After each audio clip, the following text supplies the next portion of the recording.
আসসালামু আলাইকুম রহমতুল্লাহি ওয়া বারাকাতুহু। প্রিয় দর্শক, আপনারা কেমন আছেন? আশা করি আলহামদুলিল্লাহ ভালো আছেন সবাই। আজ কথা বলবো ১ টাকার লাল কয়েনের ব্যাপারে। বাংলাদেশে অনেক কথা শোনা যাচ্ছে এই ১ টাকার লাল কয়েনের ব্যাপারে। ১ টাকার লাল কয়েন ২০২৪ সালে এসে এখন এর দাম কত এসে দাঁড়িয়েছে? অনেকে বলছে এর দাম ১০০ থেকে নিয়ে ৩০০, ১,০০০, ১০,০০০, কেউ আবার ১৫,০০০, আবার কেউ আবার ১,০০,০০০ টাকাও বলেছে।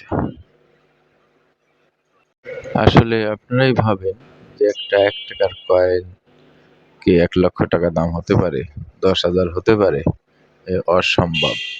সম্পূর্ণ গুজব। আপনারা গুজবে কান দেবেন না, এগুলো বিশ্বাস করবেন না। অনেকেই অনেকভাবে দেখা গেল প্রতারিত করছে। গুজবে কান দেবেন না, প্রতারিত হবেন না।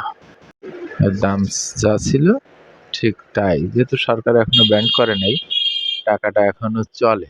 কিন্তু আসলে আমরা অনেকেই নেই না, অনেকে নেয় না, এইজন্য আরকি অনেকে বলে চলে না।